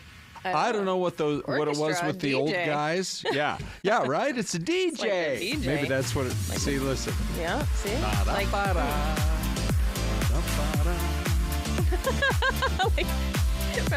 Or Ron, you probably didn't watch Jersey Shore. No, Right. remember like the whole fist bump thing? And Like then we that get was that the thing little for a while. DJ Anyway. approved. Ron Hoon. Yeah, DJ approved. I'm telling remove you. that. What was your DJ name? Did you have a fun Yeah, nickname? I was Rockin' Ron Erickson. Okay. Yeah, I never told you that story. No. So I showed maybe up. I forget. I mean, in my hometown, I was just the Hooner, I guess, Ron Hoon. I know. And then feel I like you should started have at DJ a Hooner. major radio station. Yeah. And, I was the new kid. I was working the midnight shift. So I showed up around 11 o'clock and there was a memo in my box. I was just going to use my name. Oh, no. And it said, Ron, welcome. When you go on the air at midnight, your new name will be Ron Erickson. Really? So they Correct. chose for you. They chose for me. Oh, that's interesting. And the really weird part of the story is then when I left that station in Spokane, KJRB, and I moved to Tacoma, KTAC, my boss, he was super open-minded. He's like, do you still want to be Ron Erickson or do you want to try something else? So I went on the air that first night, and every 2 hours I changed my name. What stuck? Correct. Well, I was Ron. What was I? Ron Mercer, because there's Mercer Island up there. Okay. And then I was Ron O'Connor because I'm a quarter Irish. None of those are rolling off the tongue. I know. And then Ron Erickson, it just felt like the right name. Okay. So. But is your real last name Hoon, though? Like, Correct. I wouldn't make that one up. Well, I forget, like, in this industry, like, some folks don't actually use their last name. Really? Here in the TV world? Yeah, right. Well, I mean, like movie stars, but do we care if... I've worked with someone like that. And, Really? the whole In time a I was just different like... market? Yeah, and I was Who thinking that was changed their his or last her name? Yes, and then Okay. I don't even know how it came about the conversation one day, and it was like, no, that's not my, that's my TV last name. I'm like, wait, what? I feel like I don't even know you. I know. You're So a it's my real mystery last name. I never person. used anything fun. Wow. Okay. Well, now you know the rest of that story. Yeah. It's Hoon and Fluellen. It's almost like we're our own law firm, Des. Yeah. So anyway, we got a lot to talk about. my radio name, real quick. If I had to pick, DJ D-Ray. Look at that. Right? Desiree. So that's why I asked what your nickname was. Who's doing this half hour? Is that still... Oh, Simone, roll the music one more time for DJ D-Ray. DJ D-Ray. Ready? Roll it. Okay, here we go. Okay, DJ. Come on now. Come on. How do you, like, how would you do it in the booth? Well, no. I mean, we just want to... right at that... hold on, though. It doesn't end. Boom. Jazz. What are we doing? This is what happens when you give us a stream Yes, show and I say, go be know. yourselves. It's not every day you get new music, so we're excited. Oh my gosh. It's it the is little good. things, right? I mean, when we got these new microphones, boy. I mean, it was like a personal holiday for me with these new fancy Shure microphones. Anyway, all right, Des, we have plenty to talk about this morning. By the way, we're going to wrap up here in about 25 minutes with your report as you were part of a I can't impromptu wait. game show. I know. Today, you were really good You're at that. in for so much fun. Wait. I Just know. wait. Yeah, I know. Okay, let's talk about what's going on in Globe, because the heartwarming part of the story, and this is so Arizona, is that despite all of the debris, all of the cleanup, all of the vehicles that were washed away, I heard a report today that it's in the dozens. Maybe as many as 40 to 50 vehicles just washed away in those devastating Friday floods. And they're doing everything they can. They had so many volunteers up there yesterday from here in the valley, along with, of course, the locals. But boy, a lot of folks, their heart really goes out to the A group of folks in young Globe. men that we got to speak to yesterday that went out to yes. help. I mean, just Right? so impressive. Yeah. Like, it's just great that they jump in when help is needed. It is really, truly so great. So our Dominique Newland has been reporting reporting up there all day. And here is one of her reports from earlier this morning. Really gives you a firsthand look. In the historic downtown Globe area. And the good news with all this, I was talking with a local business owner who's currently cleaning up. He didn't want to speak on camera, but he said they have done a lot of cleanup. It looks way different than it did over the weekend. So those cleanup efforts have been successful, but of course, still a lot of work has been done. And you're taking a look at some of the businesses here. Just a lot of their merchandise just left right now on the sidewalk. And we were wondering, these areas, you can see right through these buildings if the glass was blown out or what the case was. And that local business owner, he told me that the water, it was 6 to 8 feet tall in the back. So then it started coming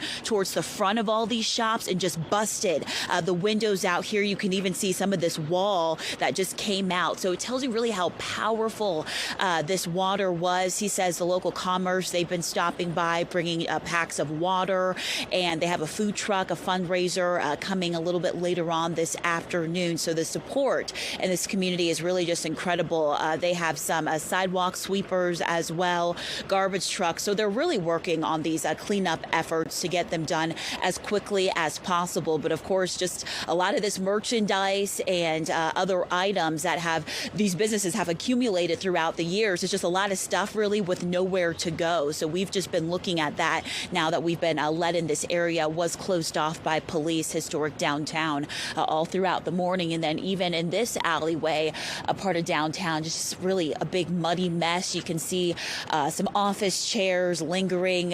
Who knows, where a lot of that came from. And a lot of these doors just kind of open because there's not too much to take. It's blocked off. People can't really come here, but we'll be here throughout the morning, just taking a look once again, keeping you posted on any updates as they do come. But once again, the good news is they are working quickly on getting this place up to, what it can be, the best tip-top shape that they can do. And if you're looking for any silver linings, more people are talking about Globe, I think, probably in the last 4 days than we have in months and months. And if you haven't been up to Globe, there are new restaurants opening up there, new businesses, new retail, and that the core of the downtown, it's just worth a drive up there. Of course, you're going to have to give them a few more days to try to get life back to normal, but I just love downtown Globe. It's so worth the trip. Now, it's interesting because they did hold a news conference, Des, and this was late in the day yesterday to update everybody on both mayors, Globe, you have Globe Miami, did speak, and here's a little bit about what got said. This event was very devastating to all of us. We've never seen anything like it in our community. We feel the pain of our business people that have lost so much, their livelihood, their investments into their buildings that we have seen here, and it hurts us all.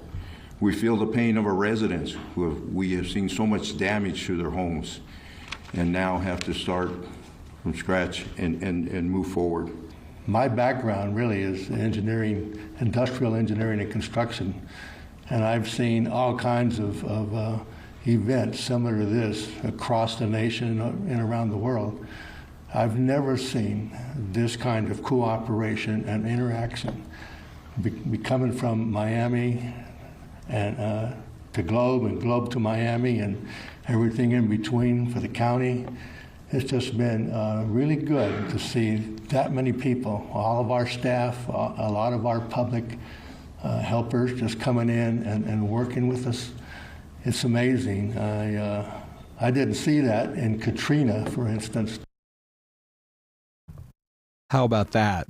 I mean, we're hearing these reports over and over again, just the community, and it's a broad community because it includes a lot of volunteers from here in the Valley. So we'll keep reporting on it every day and hope we can keep reporting on progress. So, Des, one of the big stories this morning from early this morning was this just horrific crash on the Superstition. Yeah. We talk about the 60, but I think sometimes it confuses people here. We're talking about the Superstition Freeway out there at about Gilbert Road, and here's what it looked like to have 1, 2, 3, 4, 5, 6 lanes of traffic completely shut down. We finally did learn part of the reason it was shut down from about 2:30 in the morning until about 8 a.m. was there was at least one fatality involved. And so there's still a lot to learn. But the reason I wanted to share this with our viewers is then we get in this dash cam video. And this is the shocking part of it. Have you seen this dash cam stuff yet? Mm-mm. Okay, watch this. It's from the rear of a camera looking back. You can see there's the truck going at whatever, 50, 40, 50, 60 miles an hour. For whatever reason, that vehicle just plows into the back of it. Doesn't let up at all. It's Wow. almost like didn't see it or didn't realize it was in the same lane or what Fell happened. asleep even. Could have been any of that, right? Wow. So you just got to be cautious, especially when you're out there at 2 or 3 in the morning. It seems like some of our worst accidents. Not all the time are those trucks welly lit from the back. Sure, they'll have to find out about that. Notice until you got too close. Yeah. But that's that vehicle's going pretty fast. Correct. Yeah. It just, whatever that speed was, it was way faster than it looks like what the rest of traffic was moving. We don't know why. So before we go to break, it's Tuesday, and Des, we know everybody's favorite topic on Tuesdays. Taco Tuesday? Even bigger than that, T-shirt Tuesday. T-shirt Tuesday. Right? That's right. Let me check with Dave. Oh, hold on. You know what's for dinner tonight in my house? The Dave Cam has been sabotaged all day. Where is the Dave Cam? Believe me, not we'll get it. Don't worry. But we do give them away, our Fox 10 Talker T-shirts every Tuesday. For the next few weeks, we have our newest winner. His YouTube username is @BiggerPictureImage. So congrats to him. We also, Des, have winners. Congrats. I feel like we need the applause. I know. We have winners in Florence and Safford and Phoenix and Buckeye and Chino Valley. Oops. Wow. Hold on. That was the I was going to say, and there you are. Congratulations. It's been so fun. We've had entries from around the country as far away as Connecticut, Illinois, and California. Wow. You guys are all over. And Chin Lee, beautiful Chin Lee up in northern Arizona, Prescott Valley, Bullhead City, down south close to the border near Sells. So you still have 2 weeks to enter our contest, and to win a shirt, you just go to fox10phoenix.com/contest to enter. How about that? Easy enough. I know. You have your shirt, Yeah, right? absolutely. Yeah, I proudly wear mine around town. Absolutely. Okay, so we have plenty to talk about here as we get into our next 15-minute segment. We hope you can stick with us here on Fox 10. Dr. Mike joined us earlier on the program today to talk about why younger Americans are seeing so many heart attacks. What's going on here? He really dug into it. It's really going to be interesting. But we also do the mystery cam here in our 11:30 half hour. I like that town right there, Des. Look at that. That looks nice. It sure does. Give us your guesses. We'll be back in 2 minutes.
welcome back at 11:45, and we have a lot of great guesses, Des, right? We do. Folks here jumping in. B. Miguel with a guess of Wyoming. Okay. Husky Mom thinks it might be Kansas, but my favorite, because it was very, very specific, where to go. It's not in there anymore? Yeah, where? What? Where? I don't see it. Baghdad? Oh, Baghdad. Oh, she took it out. Oh, yeah. I was like, whoa, that's very specific. And then Big D said, no, she took it back. She took it out. She was like second-guessed it. You are allowed to I was like, where'd it retract go? your guess here on the Mystery Cam. I think, what are you going to go with, Des? I'm going to go with Husky Mom on this one. Okay. Kansas. And I'm going to go Texas. Okay. Something about this picture looks more like Texas. It is Mountain Home, Arkansas. Oh, well, kind of right next door. That is a pretty looking town. You know, Des, I haven't decided yet where my state to explore for more in 2026 is going to be. Oh, when do you make the final decision? Probably when I see how cheap the airfares are. Probably like depending on the best deal you get. For sure. I don't even know which week I'm going to take, but Arkansas is on my list. Okay. Because Why? I haven't spent much time. I just drove through it one day, in less than a day, in like 4 hours, you can drive from Oklahoma straight across toward Memphis, Tennessee, which is a great city, by the way, if you love the blues, on Beale Street. But it's everybody says it's so beautiful. Bentonville, that area around Fayetteville, where the University of Arkansas is, it's an up and coming state. And you've already done all 50 states. Correct. And you're going back. Yeah. To take a deeper dive. What if you do all 50 again? I know. That's if I do the projections on it, I'm going to live to about 112. Well, that's entirely possible. So, right? Sure, why not? This job keeps you young. Anyway, I just have to say hello to Mike Southworth, who's on. And by the way, his comments are great today. More young folks having heart attacks. For the 4 common reasons: sitting around too much, a lot of fast food, increased smoking, and substance abuse. Now, Mike, here's what I got to ask, because you had said that you remember me from my DJ days in Federal Way, which is right next door to Tacoma, which is where I DJ'd. And my wife went to high school at Federal Way High School. What a small world. Wow. So, Mike, if you live here in the Valley now, you got to tell us a little bit more. What were you? Were you a class of, who knows? Who knows? So class do you of remember 81, meeting class him, of 77. I remember meeting a lot right? of Mikes. That's a very that's a very unique name. That's Mike? why. Yes. Yes. Okay. I'm joking. Is it one of your faves? That's why I asked you to remember. Good. But I did have this traveling disco show, because that was just the thing you did if you were a DJ back in the 70s. You were on the road a lot. I'll find an old poster. And I'll from bring Federal it in. Way. Yeah, from my traveling disco from that show. Yeah. year. Okay. Anyway, okay, so Mike, hop in the comments. Tell me more. Did you go to Federal Way High School? Maybe you knew my wife, Renee. Anyhow, let's just talk a little bit about this. I think the fact that we're seeing growing numbers of heart attacks among younger people, Mike was just chatting about it, is something that I think we need to wake up and pay attention to. I mean, the heart attack risk for all ages, right? For sure. But I mean, we're this getting is cancer unique, younger. right? Now this. Yes. Yeah, it's definitely alarming. So the report today from Dr. Mike was really interesting. And sometimes when we have highlights on the show, we just want to share them with you. And so let's all learn together here. This is just a couple of minutes, but here's what he was saying. Historically, we've always thought of a heart attack as a blockage in one of the arteries, plaque and high blood pressure, cholesterol, all of those things.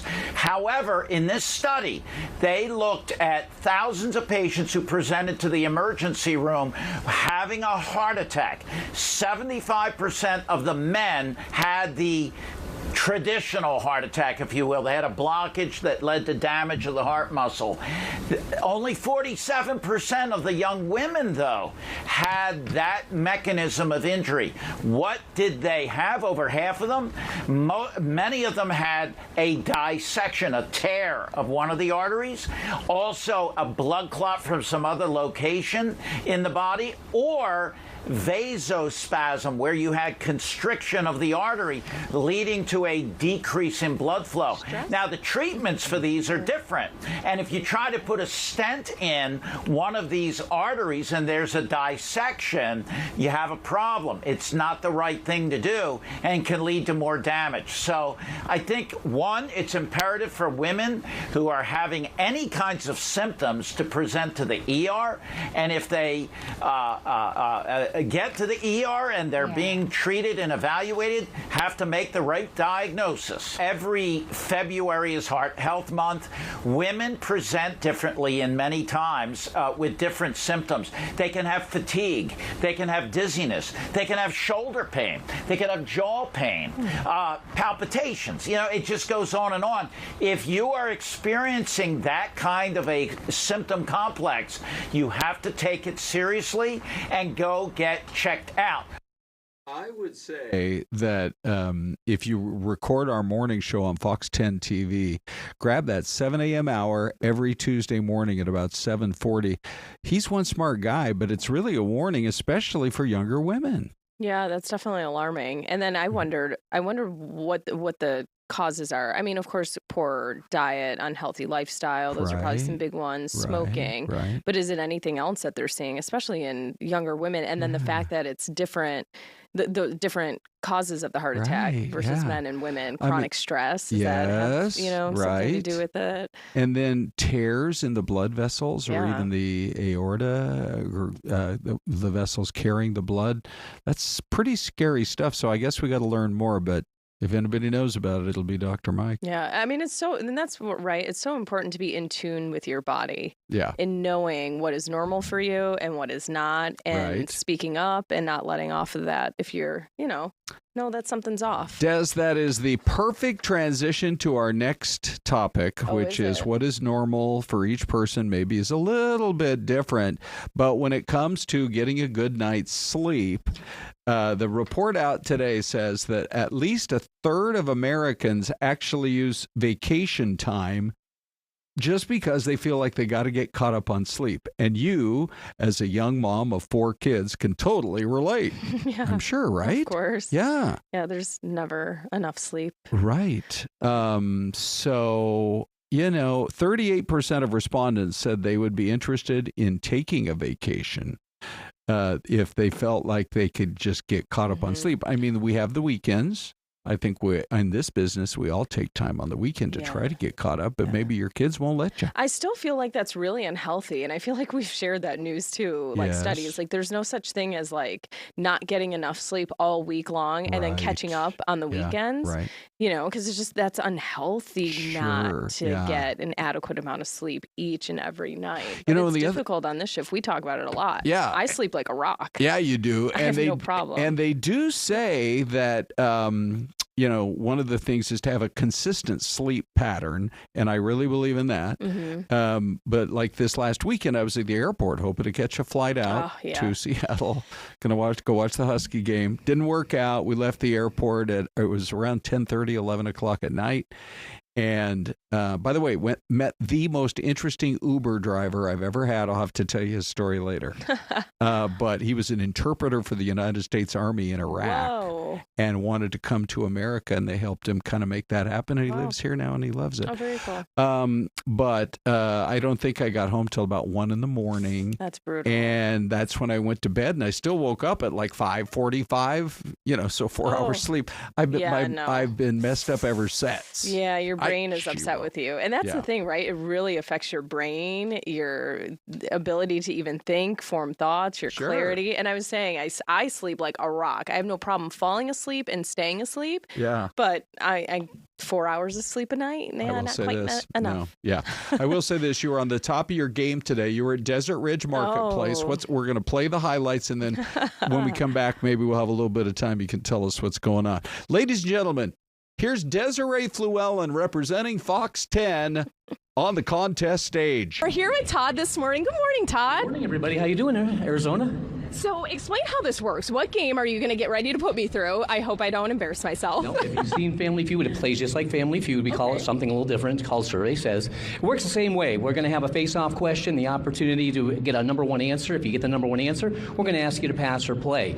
If you get the number 2 or 3 answer, the other person will have an opportunity to get a higher ranked answer, and they'll have an opportunity to pass or play. Now, when we have more people, which we Friday night, we have a lot of people showing up Friday night, so do show up with us. We'll have a bunch of people here, and we'll be going through the family teams to come up with those answers just like TV show. Yes, typically we would have our teams here behind us, but instead this morning my opponent is Mia. Mia, are you ready? I'm so ready. All right, here we go. Okay, Todd, so I'll stand here. You can do that by both mics at the same time. All right, both. Here we go. One hand behind your back. I'm cheating a little. We surveyed 100 people, and we had the top 5 answers to this question. In your best animal noise, name a sound you would hear in a barnyard. Moo. Go ahead. Oh wait, I hit first, right? Moo. Moo? Yeah. All right. You did pretty good, huh? Yeah. Let's see if it made the survey. Show us moo.